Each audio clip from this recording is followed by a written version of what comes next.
All right, sorry about that. Welcome. I lost my partner. He's actually getting some medical evaluations done. So I'm here trying to figure this whole thing out. But welcome. We have an interesting topic this morning. We're also live streaming on Facebook. I'm glad there was people still coming in on our Zoom platform.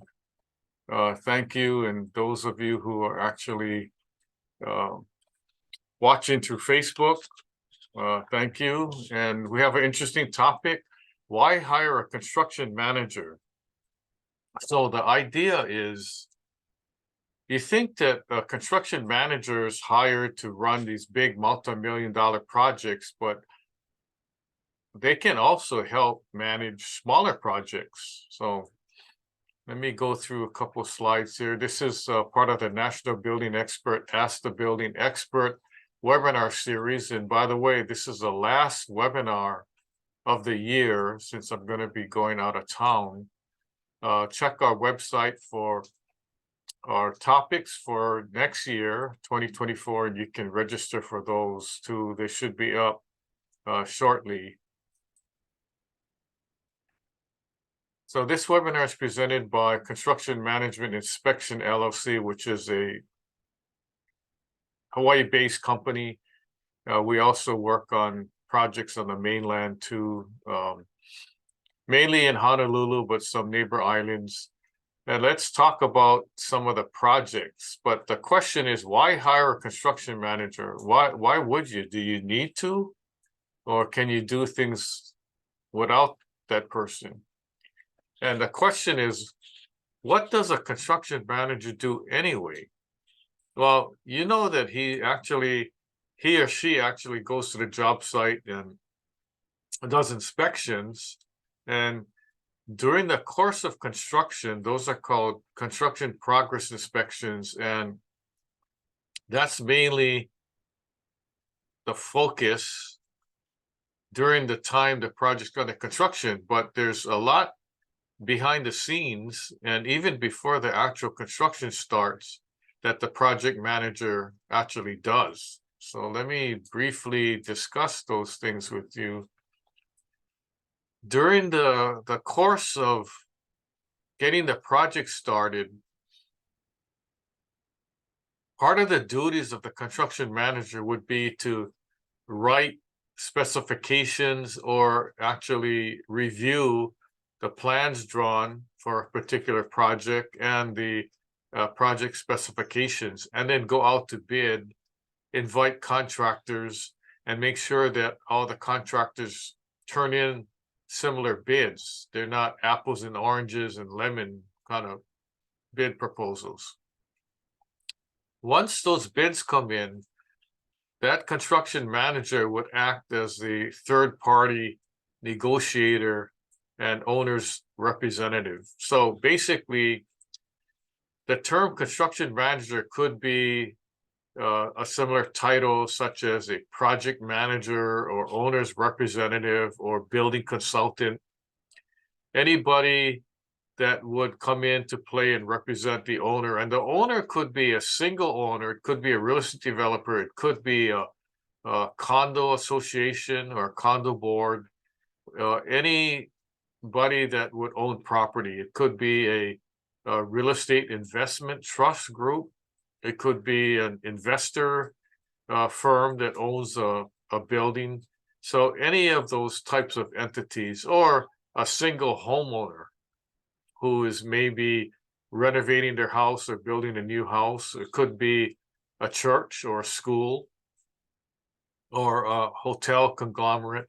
So it could be any one of these things: shopping center owners, golf course developer, that kind of thing. So that construction manager would actually come into play maybe long before the actual project starts, the construction starts. So it's all these behind the scenes, working with the architect, working with the engineers, reviewing plans, and maybe sometimes there's more input from the construction manager saying, well, I think we could do this a little better, or I think we could save money by using this method of construction rather than the construction that's proposed. So there's all these behind the scenes. Also, what I do is I review the construction contract with the attorney and add in my comments or my notes or suggestions.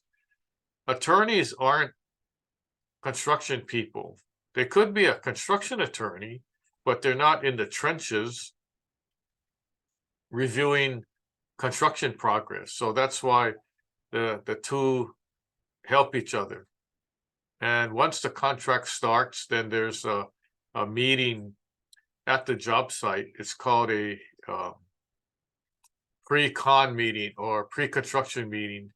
And we go over major details, but even minor issues such as where is the parking going to be? Where is the contractor going to store his materials, his equipment, and that sort of thing. Now, in a job site where they're building new construction, there's a lot of space available, especially on high-rise buildings or shopping centers or hotels. If you're doing a single-family house, or let's say a condominium building that's already built, there's not too much room for extra construction equipment or extra parking. So that's some of the things that the construction manager has to deal with, work with the property management company and the resident or site manager and the board in developing a program for even parking. Even if they're just painting the building, there's going to be need to store equipment, ladders, scaffolds, sky climbers, numerous buckets of paint and equipment.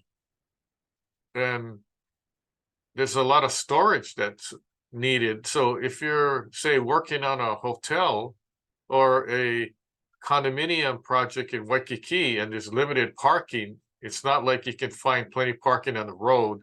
And normally there's only limited guest stalls, and the contractor may use up all the guest stalls for his own vehicle parking and equipment storage and those kind of things. So it gets pretty tedious, and really gotta pencil things out to make things happen. And of course, the owners who live in the condo, don't want their parking stalls taken or used up too much. So basically, the term construction manager could be similar to an owner's representative or somebody who's representing the owner. Their allegiance is to the owner, and that's who hired them, is the owner. It could be the developer, it could be a condo board, could be a single family homeowner who's just renovating their house or building a new house. So basically that's the definitions. The construction manager also handles important project controls.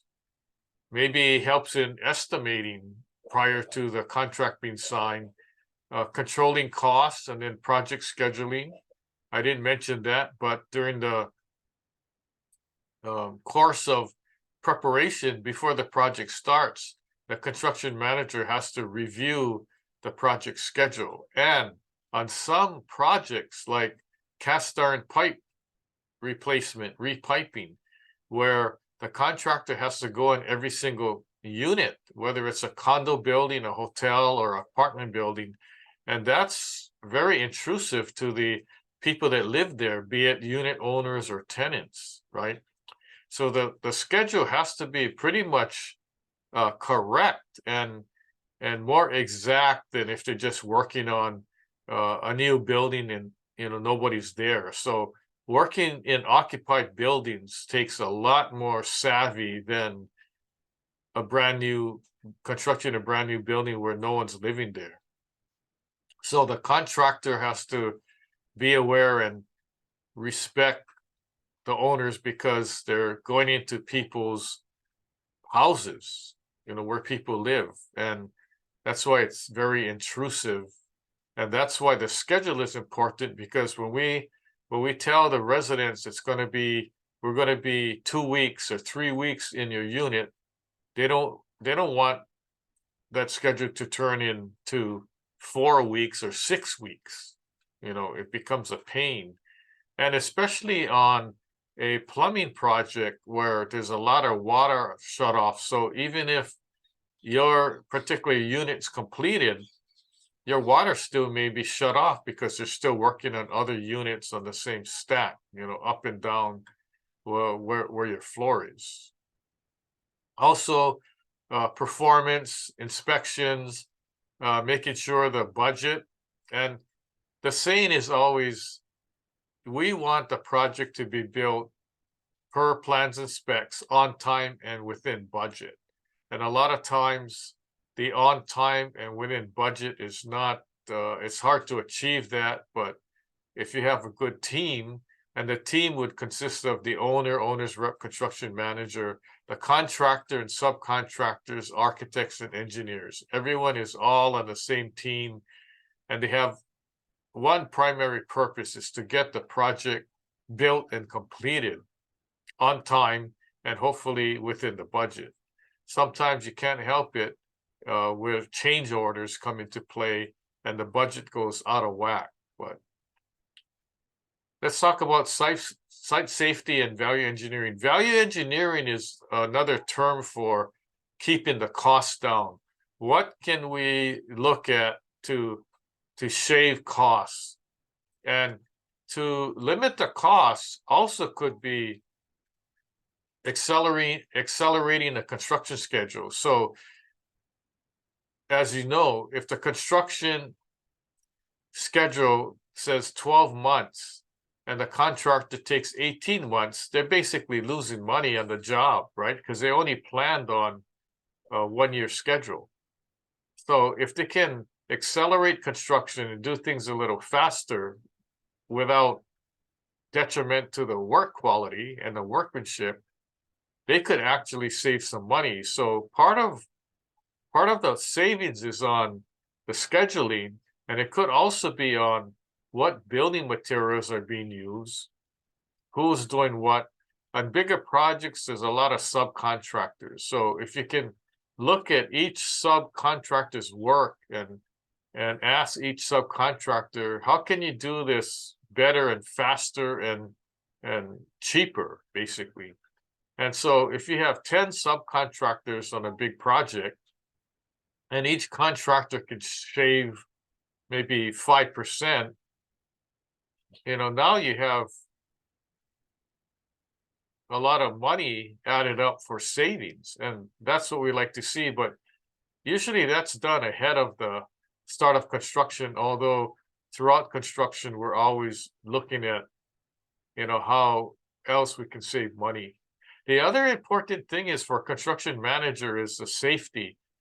People think that construction manager is mainly there to monitor construction. That's not necessarily true, although for the most part it is.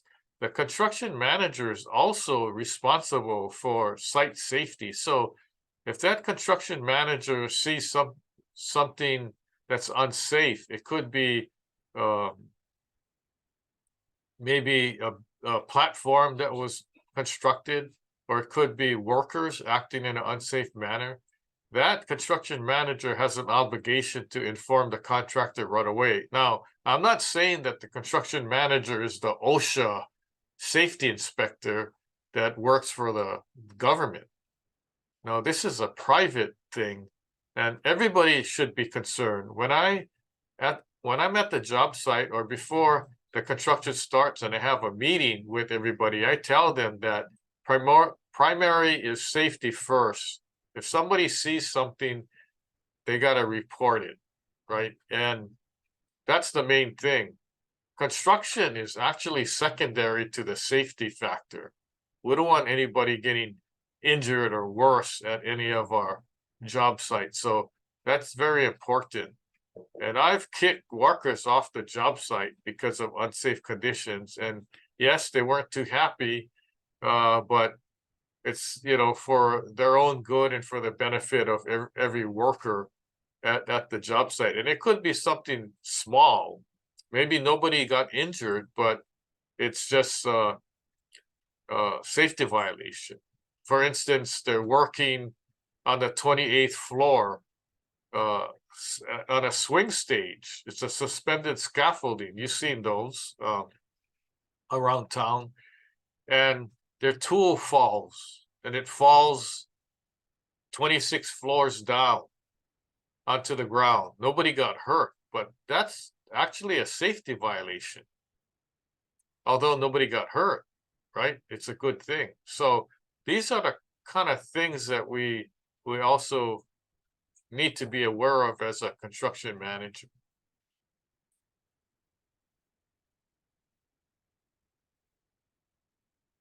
Also, very important, the workmanship, quality control inspections are critical, because if once the wall's open and we're inspecting electrical plumbing, that's our time to do the inspection. Once they close the wall, they patch the drywall up, paint it, we can't see what's inside the wall, right? So we don't know if the electrical and plumbing and whatever else is in the wall is okay or not. That's why contractors know that they can't close up the wall until I have completed my inspection.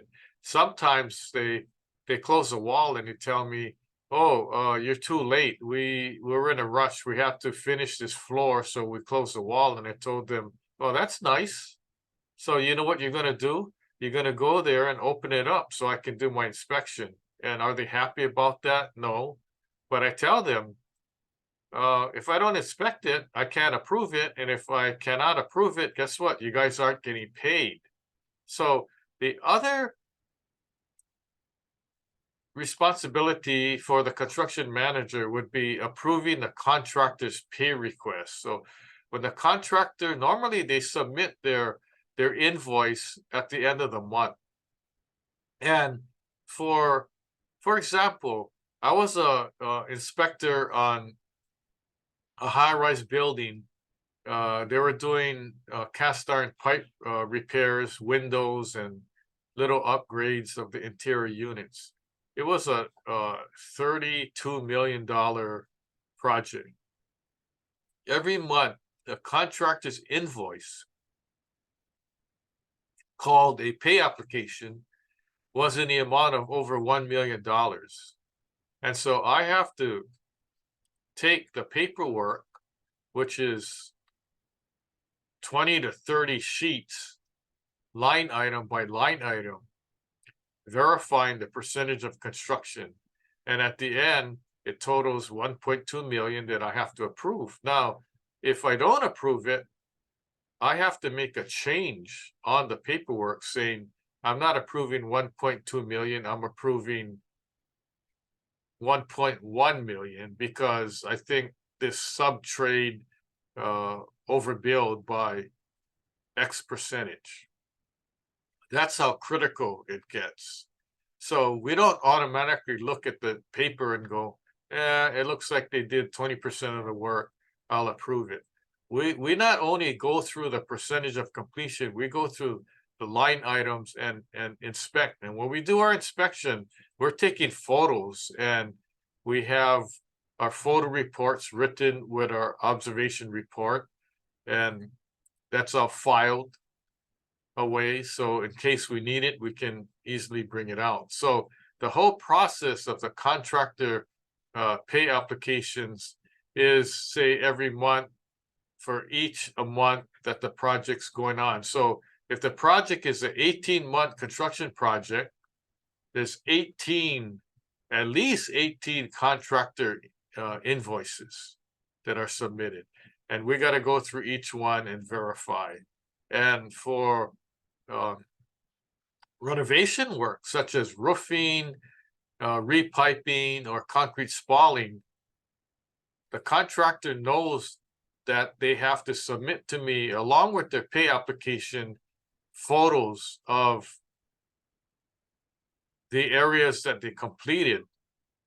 They did concrete repair, and then also the measurements and all that. And I have my own photos that myself and my inspectors take, but I make the contractor submit their own, and that's all backup data to the amount. So let's say they're billing for 250,000 for concrete repair on a given month. The 250,000 has to be backed up by photos, diagrams, descriptions, measurements of all the areas of concrete that they fix, and then I add all that up um, and verify it. And it's all by unit cost. So 1 square foot of concrete repair may equal $250 at a unit cost of $250 per square foot. So that's one line item, and you may have 50, 100, or 200 line items that all add up to $250,000. So everything gets scrutinized. It's like at the end of every month doing a construction progress audit, basically, and that's what we're doing, because I can't sign off on the paperwork unless I can make sure that the contractor did the work correctly, and it matches a percentage of work that they're billing for. Now, some of the jobs that I do as a construction manager are with the federal government, HUD, and they're very strict. And so we just follow the same format, right? Because the government is actually giving or guaranteeing the funds that the lender is providing to the developer. So we have to be very accurate at what our calculations are and all that, because it's scrutinized by the federal government. These are the HUD projects that I work on as a federal inspector. Okay, let's see what else we have here. Let's say the project continues on and then it's finished. Okay, when the project's finished, there's what's called a final punch list. A punch list is basically a list of items to do for the contractor to finish. Like maybe, oh, there's a nick in the drywall, there's touch-up paint, they forgot to add in a doorknob or something like that. So normally there's numerous punch lists, and that's when the contractor is completed with all their punch list work, there's a project closeout where I sign off certifying that the project is complete. That would trigger a lot of different things. Okay. It would trigger getting the building inspector to sign off or come and close out the permit. It'll trigger, if there was a loan, it'll trigger the lender to recognize that the project is completed, and there's follow-up documents. Also, at the end of the project closeout, or at that same time, I request warranty documents from the contractor. So if there's one contractor, you just deal with one contractor as a construction manager. But if there's numerous contractors that you're working with, then I have to go to each one and ask for warranty documents. And the warranty documents are warranties for not only the labor, but the material also. And we're talking about roofing, painting, wood siding, concrete work, all these. So every type of project, there's a warranty. Some may be shorter than others. Like for instance, waterproofing. You can get a 5-year warranty with waterproofing. Paint, you can get a 10-year warranty. Roofing depends on the type of product. You can get a 20-year to a 50-year warranty. Okay, and in some cases, the contractor cannot give you a 50-year warranty. Normally, it's a 1 or 2-year warranty. It depends on what's negotiated in the beginning. Okay, so basically, in a nutshell, that's what a construction manager does. He's like the third-party person, independent third party. Although he works for the owner who hired him, that construction manager has to be independent, and he has to not take sides too much and he has to call it like it is. He has to be honest about things and just not take sides because the owner hired him. And now he's against the contractor kind of thing. So just be aware of that. Now, hopefully the projects all go and run smoothly until the end and it's closed out. In cases where it doesn't, the construction manager may be called in as a witness and provide documentation and maybe get a subpoena to have a deposition taken or whatever. So hopefully projects don't turn into that mess when it gets to litigation. So we're at the end. The conclusion from the building expert is this is a heads up. It doesn't matter whether it's $50,000 or $50 million. Consider hiring a building consultant or a construction manager or somebody who's going to be on your side as the owner. Now, I've been hired by contractors as the construction manager too, and to protect their interests. So most times I represent the owner. So you may think 50,000, 100,000, that's really not big money, but you should hear all the war stories of people who have hired contractors to do a renovation or whatever, and it didn't turn out too good. So the money that you would spend would be wise. It's not, to me, it's not an expense. It's more of an investment, investing in your building. And what you missed for previous webinars, we've given a whole bunch of webinars on building and construction matters, some real estate, some related to buildings and construction, like we've talked about the rail, we talked about the Aloha Stadium, we talked about Red Hill. That's all on our website. I'll give you the link to that shortly. And those of you who are from the mainland or watching this webinar from different parts of the world, the construction management process is basically the same as what I mentioned. So it's not too much any different from a different country. What's coming up for the future? We got webinars scheduled for next year already. You can go to our website and look at the topics. Maybe in a couple days or by the end of the week, we should have our registration pages up and running. And here's our website, askbuildingexpert.now.site. We're always adding to this website. It's just becoming really big. We have all our webinars there. You can watch on demand. We have handouts, takeaways. We have free publications that you can get. You download our free ebook, and you're welcome to buy it on Amazon if you want. But if you want it free, go to our website and you can download it at no cost. And by the way, if you guys have any ideas for future webinars, we'll be happy to consider them. Just reach out to us via email or post on Facebook, and we're always listening. That's the reason why we did webinars about the rail, Aloha Stadium, Red Hill, and we did one on the Lahaina fire. It was because our audience requests that we do something, and sometimes we say things that people might not like, but it's true. And we're about helping the community, helping the construction industry, real estate industry, by giving free information and free advice. So this is the Q&A time. You got questions, I got answers.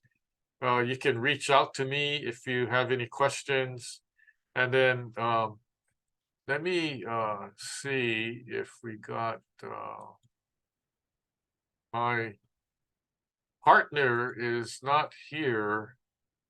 So I'm gonna check our Zoom platform for questions. And then I may have time to check Facebook too, but if you're not watching it live, if you're on Facebook, you can still post and I'll check it and get back to you. So let me see. Let me stop the screen share here. Okay, so some questions that came in from our Zoom audience here, and I'll try to make sense of these. Okay, so here's the question that came in.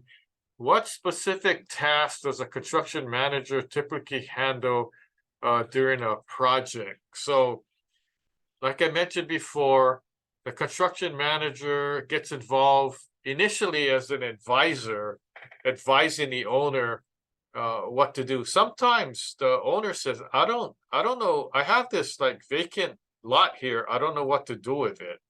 And so we kind of act as an advisor into, oh, you could build like, well, what's your plans? You could build one nice house. He goes, oh, no, I'm thinking about building like my house, and then I want to build another house so I can rent it out.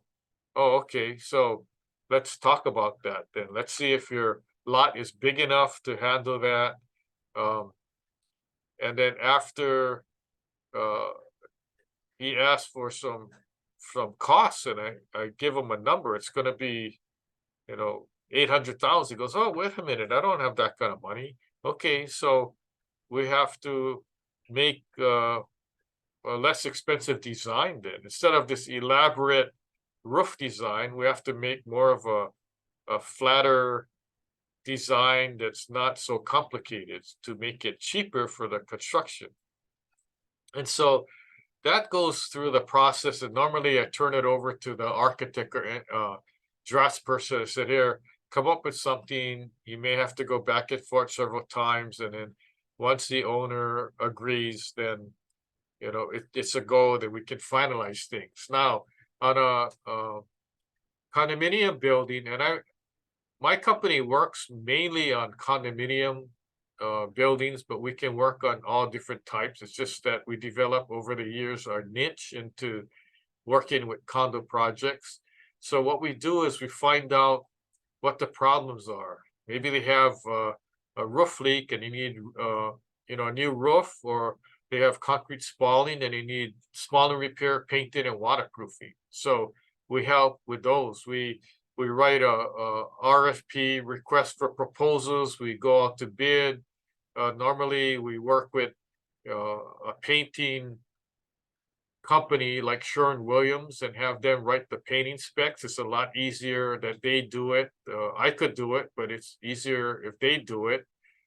And they specify what products to use. And when we go out to bid, the contractors are bidding on the same products. They're not bidding on a cheaper product or more expensive product. So we know that if everybody bids with the same products, we should get reasonable similar bids, and they're not all over the place. Now their labor costs could be different, plus or minus, maybe 20-30%, but not necessarily the materials unless the contractor marks it up. But we'll know if they did that because I get the prices that they're going to buy the paint and the materials from. Okay, so that's just a check and balance. And then we go to bid. When I get the bids, I do a bid analysis, submit it to the owner, recommending contractor 1 or 2, who's the best value contractor, and then review and work on the actual construction contract. Once that's done, we set a date for start of construction, and then we're there at the project doing our inspection. It's either me or one of my inspectors inspecting as construction goes on and the progress, and we're writing reports, taking pictures, and submitting our reports to the owner. The reason why we do that is for documentation. A lot of times, most of our construction projects for condos, they need to get a construction loan, and the lender requires a construction manager, and we have all our photos and backup data that we were there on this date, we inspected this construction and so forth. So the lender pretty much knows what we do, and we don't have to submit every single report to the lender. All we do is submit the signed contractor's pay application, the invoice at the end of the month, and then the lender will know to submit payment to the contractor. So basically, that's happening. And then at the end of the project, like I mentioned before, we do the punch list and we follow up on the warranties and all those kind of things. Sometimes getting the warranties may take months because it comes from the mainland. And it's not like some local person issuing out some paperwork. So just, be aware of that if you're a project owner. Okay, we got another question. How does a construction manager balance the interests of the owner with those of the contractors and subcontractors? Well, the key is to just be honest and be straightforward and not take sides just because you're hired by one side. So my role is to just call it like it is. So a lot of times the owner goes, well, why are you siding with the contractor? And I'm saying, I'm not. I'm siding on the side that's right. That's correct. So for instance, example, a lady is having her house built, and it's a multi-million-dollar house up on a hill, and she comes in one day and she stands in her bedroom and says, the windows are too low. I cannot see the entire ocean. You need to make the windows higher. So the windows that were installed at the low elevation were as shown on the building plan. So the contractor said, oh, okay, we'll move it. So they have to take the window out, cut the drywall, redo the whole window, basically reinstalling it, and then patch the drywall and paint it. And then the contractor issued a change order. And the lady came to me and said, I'm not paying this because they didn't install it correctly. And I said, they did. I was there. I inspected it. They followed the plans. You were the one that wanted them to change it. She thought it was free. And I said, no, it's not free. You ordered them to do it, so you have to pay. It's in your contract. And then she told me, why are you siding with them? I'm the one that hired you. I said, I'm not siding with them. Although I'm not siding with you, right? But you have to be thinking about this thing. You can't come in and expect the contractor to be changing stuff at your whim and then think it's all for free. It costs money. And the contractor basically did it at cost. He's not even making any profit on it. So this is just an example of situations that happen. Okay, so you really need to balance things. And although we're in the business of construction, we have to be in the people business too. We have to make sure that we effectively communicate not only with the owner or a client, communicate with the contractor or different subcontractors on the job site. If we're not good at communicating, we'll go to the job site and everything will basically fall apart because we're not expressing our interest. And sometimes we get into heated discussions with contractors, but that's our job. We're there to make it right. And most of the heated discussions, I can tell you, are due to warranty issues where I come on the job site and it says, this paint job doesn't look that good, or you just, fix the concrete here. How come it doesn't match the rest of the area that, wasn't damaged? You need to match it. So it just gets to that point. And if the construction manager can't mediate it, I would usually call the project architect or the engineer to come in and I ask for their opinion. Hey, what's your opinion on this, right? And sometimes they agree with me, sometimes they don't. And if they don't, I'll accept it to a degree. Okay. But as a construction manager, you're kind of like the gatekeeper of all things, right? You got to monitor the architect, the engineers, the contractor. You got to make sure the owner's happy. It's not an easy job, and that's why it takes years and years. There's actually um, college degrees offered by universities now on construction management. So that's how specialized the field got, right, in the industry. So if you got any more um, questions on that, just, reach out to me. Another one came in. How does a construction manager ensure that the project's completed on time within budget? Well, I'm glad I'm not the construction manager for the Honolulu Route project because it's not even on time and not nearly on budget. Okay, but that's a public works project. I work on non-governmental projects except the HUD projects, like I mentioned. So we basically continuously look at the construction schedule, reevaluate the schedule. We look at the numbers, and it can't be like a moving train taking off with no end in sight. Okay, so we're always aware of the money, and for certain things like roofing, painting, we can get a basic number, a base bid number. But for concrete spalling repair, which is like unknown, we don't know the extent of the entire damage. It's kind of hard. So those projects, and I tell all my clients that these types of projects are guaranteed to be not within budget, right? So the base bid that you got from the contractor is basically what they can see at the time they bid.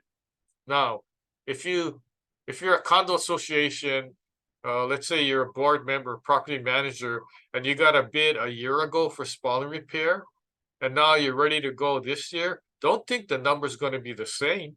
It's not. It's going to be more. And I just tell them up front. I said, be aware that that's not the final number. It's basically a moving target, right? So, and that's for concrete spalling repair. For wood repair, let's say townhouse buildings, you're doing wood repair. That's also a moving target because you see one area of rot that may be 4 by 5 foot.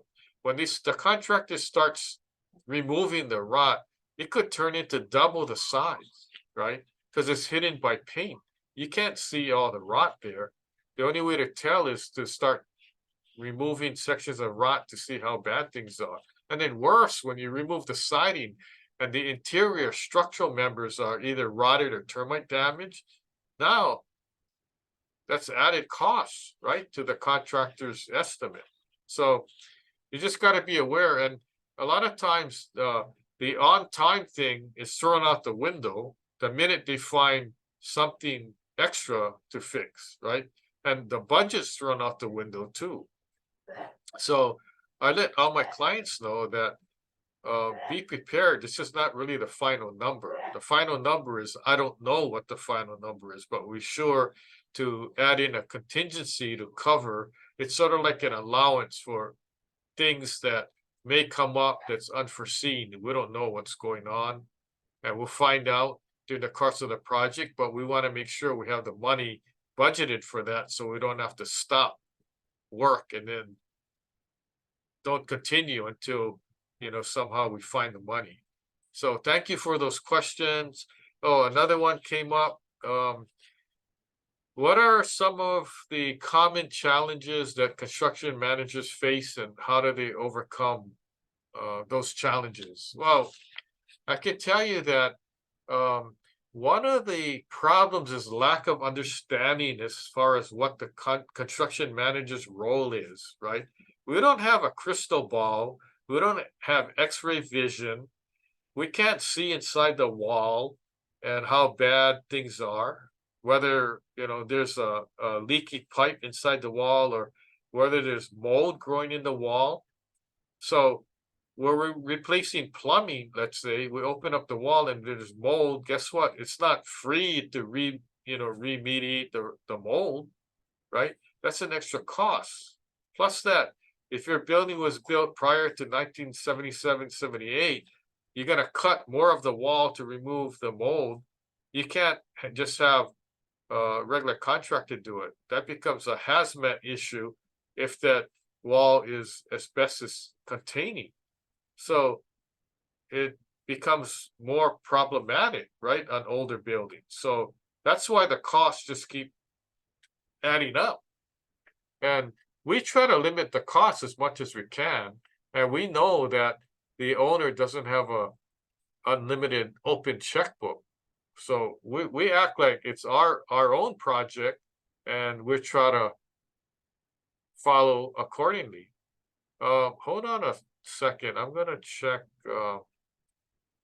real fast my Facebook page, see if there's any comments. Oh, there's one comment here. Huh, my partner, Martin, he's supposed to be helping me in this webinar. I think he's at the hospital on the X-ray table watching the webinar. He's probably thinking, oh, the show must go on. But thank you, Martin. I hope you recover, get better, whatever it is. We miss you. Well, I miss you because I couldn't figure out how the restream thing works, so I'm not streaming on LinkedIn. I'm just doing on Facebook. But hey, at least it's something. I was even thinking, hey, Martin can't be here. I'm just gonna postpone this webinar until next year or something. But he'll probably scold me. Go, oh no, you should have done it anyway. So we're here doing it. So basically, why hire a construction manager? Just consider it. I'm not telling you if you live in Hawaii to hire me. I'm telling you to be aware, hire somebody like me that can help you do the job. I've saved clients so much money. I've saved them from their safety problems, buildings falling apart, railings coming loose, buildings like part of a building collapsing, like a deck and all that, because I'm on the job. They also I also save money by doing heavy negotiations with the contractor, and basically in some jobs I save more money for the condo association than what they paid me in construction management fees. So to them, it's like it was a great investment. So it's good. So consider, you got to hire the right person. Ask for their resume. What projects have you worked on before? Do you have clients that we can call, or buildings that we can look at, or contractors that we can talk to? We need to get more of a reference. So always check. Don't just accept if someone comes in. Yeah, I've been doing this for 50 years. I know what I'm doing. Fine, acknowledge that, but then still do like a background check. I have my resume on various websites that people can check out, so they know that I'm real, right? And I have references, and good references too. So pretty much know what I'm doing. I welcome you guys to take advantage of the books. I just published a book called Senior Safety in the Home, and it's applicable to not only seniors in Hawaii, but all over the United States and seniors all over the world. The reason I wrote the book was not to make money selling the book, but to share the information on health, welfare, and safety. I don't want older people falling down, getting hurt because they're not aware of their surroundings. And that's the reason why I put the book together. Interesting story, okay? When I started writing the book, I wasn't a senior. And by the time I finished it, I became a senior, okay? So I got to start like speeding up my book writing process. And then I heard that the Rolling Stones are going on tour. You know who the sponsor is for the Rolling Stones? Is AARP. That's interesting, right? I had to kind of chuckle at that one. But anyway, appreciate you guys tuning in on our Zoom platform and also on Facebook Live. We're here to help. I know that if you're a Facebook follower, you watch my Facebook posts. I post all kinds of stuff, and that's the reason why I do it, to make people aware. I go around, take pictures of problems with buildings, and I post what's wrong with this building. And thank you for responding and being a part of the tribe and participating, because without participation, no one would be interested. So that's the reason. I want everybody to be aware. I want everybody to have the same knowledge that I do. When you walk around, go to shopping centers, when you see potholes in the parking lot, or you see rusty railing or a light post that's ready to fall down, be aware of these things. And I'm not afraid to speak up. I post stuff, right? And I'm not scared to name the shopping center, because I want these people to fix their buildings. Like, I went undercover when I went to Disney World and Universal Studios, and I took pictures of all the trip hazards and all that, right? They didn't kick me out, but I don't know if they want me back. But anyway, that's for another story. This is our last webinar. Appreciate you guys hanging with us all year. We're here to help you. Go to our website later, maybe later during the week, and see what other titles we have for other webinars. And then if you have suggestions, we'll be happy to consider them. Although our schedule is pretty much full, if you have interesting topics, we can try to fit it in our busy schedule. And the reason why we're doing the webinars is, when the pandemic hit, we couldn't give live seminars anymore. And I'm so used to give live seminars. I wasn't used to giving webinars, talking over a computer, right? Although I'm in a lot of Zoom meetings for my own webinars, I had to get used to looking in a camera and talking, for an hour. When I'm interviewed on the news, I only talk for like 5 or 10 minutes, but it was a learning experience for me. I still enjoy the live seminars, but I got to enjoy the live webinars too. Now, if you're a business owner by chance, we have another webinar series, and I'm putting a plug in for this.